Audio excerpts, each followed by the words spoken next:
everyone, my name's Jessie. Welcome back to my channel. Today we are doing a mid-month wrap-up of the books I've recently read. But before we do that, I have a question for you all. So please leave your comments down below with your answers. My question is, would you all prefer after I read about every 4 or 5 books, I leave a recent reads wrap-up where I can go in depth into those 4 or 5 books, what I like, what I didn't like, and do kind of mini reviews?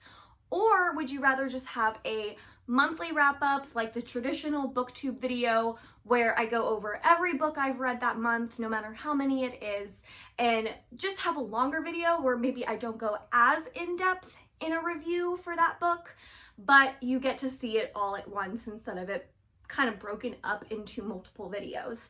So which would you prefer? More frequent, smaller wrap-ups with more in-depth reviews, or just the one big monthly wrap-up at the end of the month?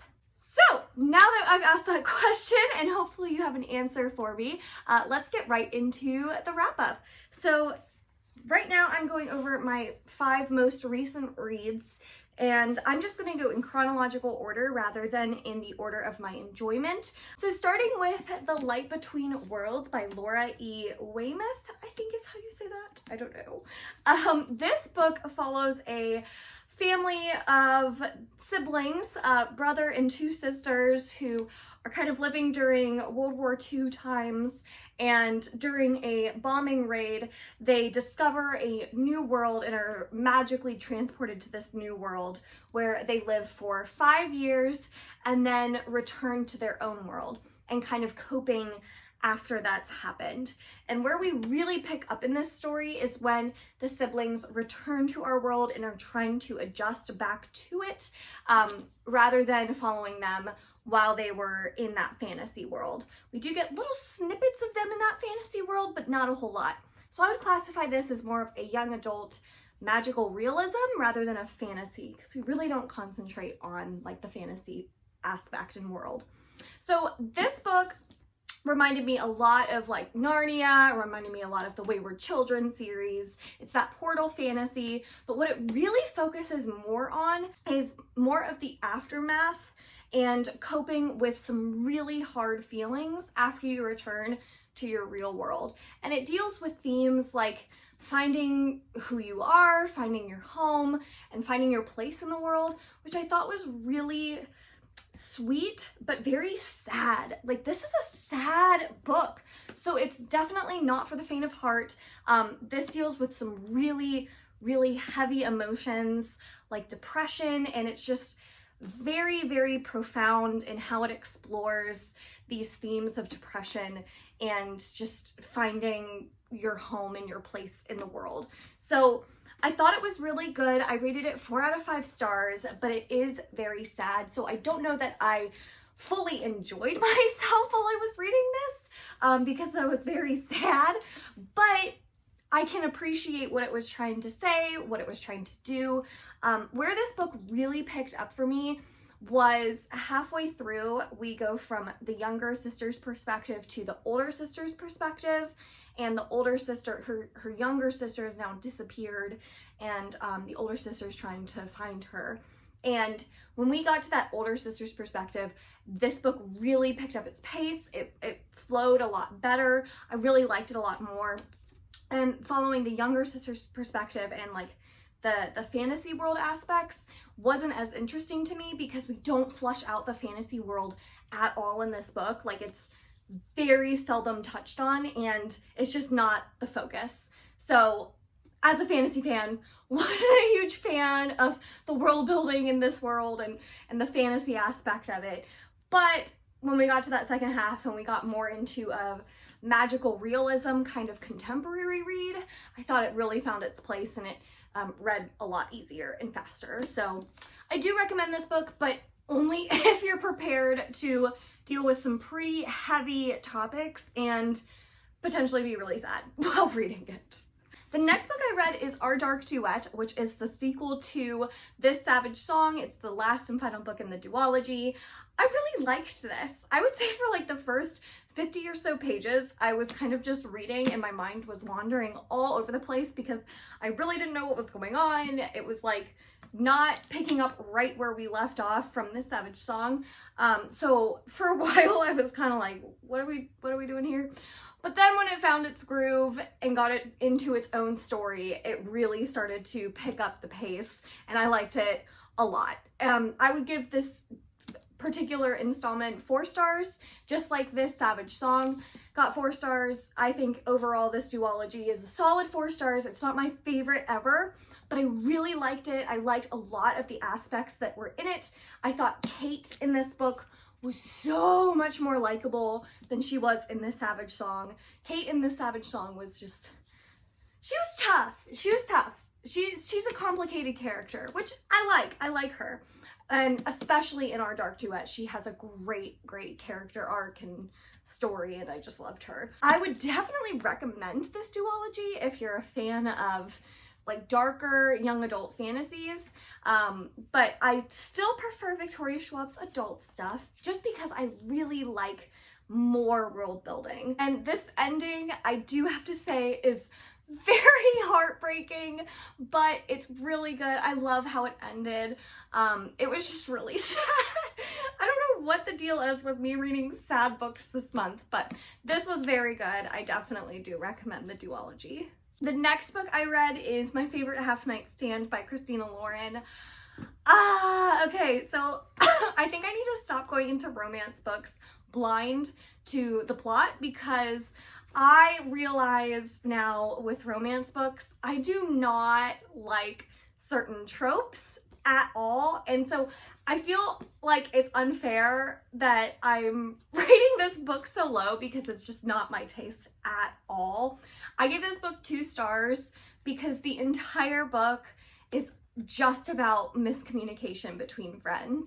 And it's like one of those books where if the 2 main characters would just have an honest conversation with each other once, this whole book wouldn't exist. So I really don't like romance books where you can solve your entire problem and eliminate any need for further development and drama with just one honest conversation. It drives me nuts. I really didn't enjoy this at all, but I know a lot of people who did, so I think it's just a matter of personal preference. I couldn't get past, though, the lying and the deceit, and just for no reason, for no good reason. I just didn't get it. I didn't get it. Okay, the next book I read and finally finished was Pride and Prejudice, from this beautiful edition of Jane Austen's novels from Barnes & Noble. I love this edition. I think it's stunning. So I did read Pride and Prejudice, and it was a workout. And what I mean by that is the writing style is so like classic. I don't know how to explain it, but it like took my brain. It took every bit of my focus to get through this book. It's not one that's like a relaxing read that you just relax and let your mind wander. No, this takes very dedicated focus, and it's like if you let your mind wander at all, you just lose the plot entirely. So even though the reading experience was one of the most challenging I've had with reading any book in my life, I am so glad I did it and got through it. And I gotta say, the strongest parts of Pride and Prejudice are the beginning. I was smiling like an idiot throughout the whole beginning of this book. I loved the beginning. And then the very end is excellent as well. The middle part is where I had some issues getting through some of the more filler. It's not filler, but it does feel at times like it drags on unnecessarily. And what I thought this would focus more on than it really did was Mr. Darcy and Elizabeth Bennet. I thought that we were gonna have like this epic love story between these 2 characters, while the book itself really doesn't focus entirely on that. It focuses much more on the entire family of the Bennets as a whole than I was expecting, and we really don't get a lot of Mr. Darcy. The parts that we do get with Mr. Darcy were my favorites, but overall this book really doesn't focus as much as I thought it would on their, like, Elizabeth and Mr. Darcy and their relationship developing. But the parts where it does were definitely my favorite. So overall, I gave this book a 4 out of 5 stars. I'm so glad I read it. I'm definitely going to read more from Jane Austen. It's just going to be a while because it is a workout for my brain. Like, it's a lot to focus on and try to make sure I'm understanding, because the language is just so different than the language we use now. And the last book I have to talk about is Everything I Never Told You by Celeste Ng. This was, again, really sad. It is a family drama contemporary that's really, really heavy and just hurts the heart while you're reading it. I don't know what is with the sad reads this month. This is like, I just need to go to something really happy after this, because this was really hard to get through. Just emotionally, it was like, this poor family is dealing with this horrible thing that happened to one of the daughters of the family. She is found in a lake dead, and so they're dealing with the aftermath of that, but we also have time hops where we follow that character's perspective kind of before she's found dead in the lake and kind of what leads up to that point.